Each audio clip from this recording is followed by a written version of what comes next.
What's happening, guys? Welcome back to the channel. For today's video, thanks to the team over at Yolopark, we're going to be checking out their Transformers Rise of the Beasts Optimus Primal AMK series model kit. Now, for those of you that want to add one of these to your collection, definitely be sure to check out the links down in the description box below. And as we very quickly take a look here at the packaging, it looks insane. So we get a 6 CGI render of Optimus Primal, fully maximized into his robot mode. Do you know, I've said time and time again, a great adaptation from Beast Wars into live action. He looks amazing, and we get an even better image of him in the bot mode here. So yeah, I don't believe we've seen this CGI render yet, but he's looking insane. As we flip it around here to the back of the box, they do give you a rough idea of the build style of this kit, so it does seem to be pretty straightforward, you know, nowhere near as intricate as their Optimus Prime and Shockwave kits, which they've released previously, and we get some nutty looking product shots of Primal in the robot mode. So we get a back shot, a front shot, and yeah, this may just be the best looking Optimus Primal that has so far been released for the Transformers Rise of the Beast movie. So with all that being said, let's crack him out of this cardboard prison and then maximize him into his robot mode.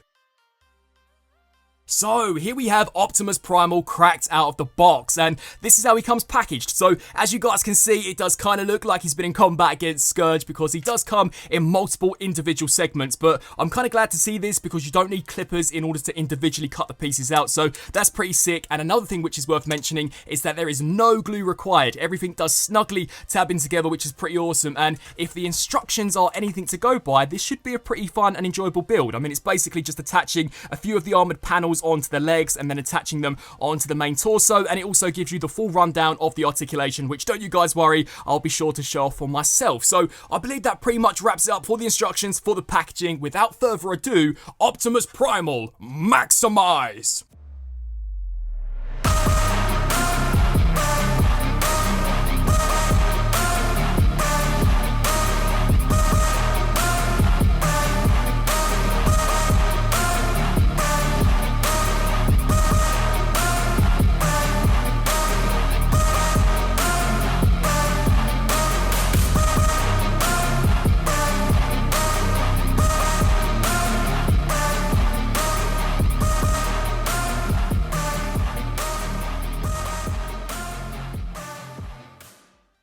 And bang! Here we have the Rise of the Beasts Optimus Primal, fully assembled, or I guess I should say maximized into his robot mode. And yeah, this guy looks sick. Do you know, I was kind of surprised to see just how detailed he really is, considering that at least here in the UK, these only retail for roughly £25, which if I were to kind of guesstimate translates into $30 to $32. So yeah, it's kind of nuts. And in terms of his design, so accurate to the movie. And I'm going to be honest with you guys, I love the way this Primal looks. I mean, he seems to be very sleek and agile despite transforming into kind of a clunky monkey, and we've seen in the trailer he's doing backflips whilst he's transforming. He's doing mid-air combat as he's got those dual blades and kind of slashing down battle traps. So cannot wait to see what Primal brings in terms of combat moves against the Terracons. But as we get stuck into the details, because this guy doesn't transform, he is so nicely sculpted. And to go back to my earlier point, I do think this is probably the best looking Optimus Primal which has so far been released, because yeah, the detail is just kind of nuts. I mean, check out the mechanical spinal column that we have going on here for the back, and I in particular like the shoulder blades. You know, we kind of get these discs embedded within the mechanized panels, and you'll see a lot of that throughout this guy's design, which I'll point out in just a second. But all of these pistons kind of plugging into that monkey ass, pretty nice kind of realistic fur texture detail on this guy as well. But as we flip him around to the front, that is such a badass looking face sculpt. I mean, he really does look like a ninja, very stealth-like in terms of his design. I like all of the kind of detail we have around the eyes, and in particular the mouthpiece. Now, this is one of two mouthpieces which I'll touch base with in just a second, but look at all of the detail that we have kind of smacked inside the neck pieces. That looks dope. And we get a live action movie Maximal logo and a pretty decent amount of battle damage. I mean, you can see a few scratches and chunks taken out of the sculpt, so it does make me wonder what Primal's been through before he arrives on Earth. You know, has he already kind of come into an encounter with Scourge? I guess only time will tell, but I like these big meaty shoulder pads that we have. And to go back to my earlier point, there is a lot of detail that's kind of packed under the armor. So for example, here you can see lots of pistons inside that elbow joint, and there's even more detail here for the underside of the arm. So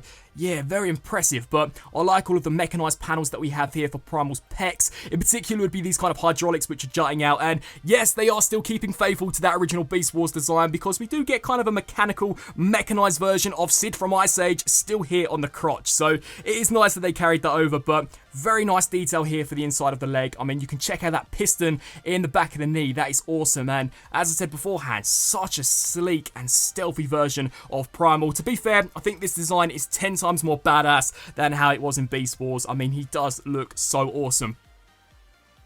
As we check out the articulation, because this is a model kit, you know, you'd think that maybe it would be a little limited. Absolutely not. If anything, I think the articulation is probably this guy's biggest selling point. So the head is on a ball and hinge joint, so it will look up roughly to that far. I guess to gaze upon Unicron, only time will tell. But anyway, it can also look down. It can tilt side to side as well as rotate left to right. The neck brace itself is also on a ball joint, but to be fair, you're not really going to get much range out of that at all. But the shoulders are awesome. So they are on ball joints. They'll crunch forwards, backwards, up and down, rotate the full 360. The shoulder pads themselves are surprisingly pinned on, despite this being a model kit, so thought that was pretty awesome. We do get a bicep rotation, and in terms of the elbow bend, I believe 2 joints, so you know it can bend way past 90, which is pretty awesome. In terms of the outer arm panels, these 2 are on ball joints, so they'll move around pretty much in any way that you'd like, and all of the hands are on ball joints, so they will go forwards, backwards, rock side to side, and rotate the full 360. But despite how much detail is packed into the abs, you know, you'd think that maybe it'd be a little limited, but absolutely not. So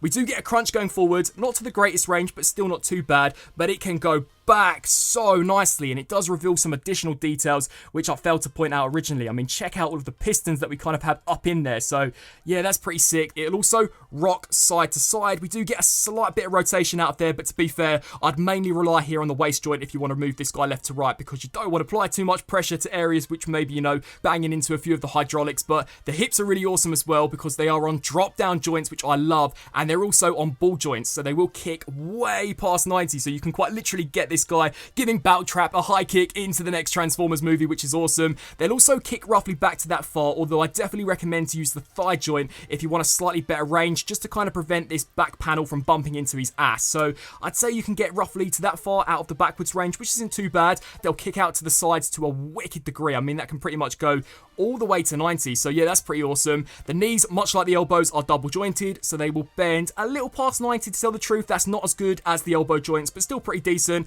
The knee pads themselves also will move forwards and backwards, much like the shoulders. They are pinned on. And then finally for the foot, it cannot rock backwards, but it will go forwards and it will rock side to side, and these kind of outer spurs are also on their own separate hinge joints, so you can move them up and down. So overall, for a roughly 20 centimeter model kit, I do think this guy is incredibly impressive, and not to mention immaculately detailed. Now, we have to talk about accessories, because I think this guy comes with the most out of all of the AMK series figures. So, you know, Optimus Prime and Bumblebee sadly are lacking in the weapons department, whereas this guy does come with his dual Beast Wars battle blades.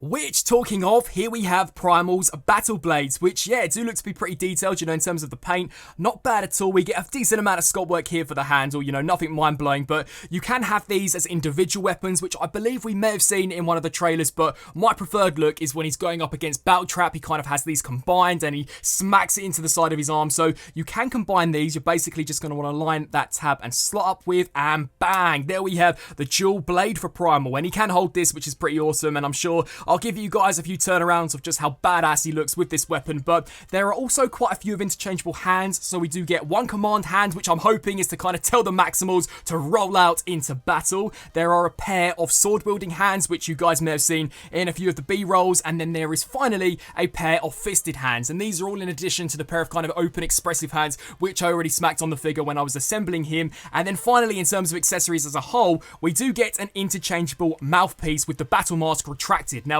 as I said beforehand, I do believe this is a look which may have shown up in one of the most recent TV spots. Personally, not my preferred look for Primal, but you know, definitely is a nice option. Very easy to kind of swap this out. You basically pop the cap off of the top of Primal's head, slide off the pre-existing mouthpiece, and then just slide this one on and smack the cap back on top. And yeah, pretty nicely painted. In particular would be the gunmetal we have around the eyes and the silver metallic mouth. Now, as we jump into a few comparisons, you guys all know I have to bring this one out first of all. Here we have him alongside the Rise of the Beasts leader class Scourge. And I don't know about yourselves, but the second this Primal was announced, I've been wondering how he would stack up alongside this guy. And to tell the truth, I think they look sick next to each other, you know. Unfortunately, we haven't really seen a decently sized Optimus Primal. I mean, yeah, we've had the Voyager, but it does just seem to be a little too small, especially when in comparison to Scourge and a few of the Maximals. So if you're after a really cool looking version of Optimus Primal to kind of stack up alongside your Studio Series figures, then I do think this would be a pretty sick choice. Next up, here we have him alongside the movie line version of Optimus Primal. So, of course, this guy here does transform, which is why he's a little more clunky in terms of design, but height-wise, I am loving the size here of this model kit Primal. Here's how he stacks up alongside the Voyager class Battle Trap, Rhinox, Studio Series Voyager Cheetor, Deluxe class Air Razor, and then finally the movie line Voyager class Optimus Prime. And wrapping up on this review for the Transformers Rise of the Beasts Optimus Primal Yolopark model kit. Overall, I'm incredibly impressed by this figure. I mean, in terms of the build process, way more straightforward than some of Yolopark's previous work, such as their Optimus Prime and Shockwave, and damn does it result in a sick looking robot mode. I mean, as I've said like 3 times now, this is without a doubt the best look we've seen for Optimus Primal in action figure form. I mean, the robot mode looks incredible, amazing detail, pretty decent paintwork, seems to be very accurate to how he's showing up in the TV spots and the trailers, and the articulation is so nicely done. And not to mention, he does come with the most accessories out of all of these kind of Yolopark model kits. Unfortunately, I don't think Optimus Prime nor Bumblebee include any weaponry, whereas this guy comes with the dual blades, interchangeable hands, as well as that retractable mouthpiece. So yeah, all in all, he's awesome. And when you factor in the price that this thing retails for around $30 to $32, you know, £25 here in the UK, I think this is nuts. It is such a cool looking figure. So again, I want to say a massive thank you to Yolopark for sending this here my way for a video review. Definitely be sure again to check out the links down in the description box below, and until my next video, I'll see you then. Thanks for watching.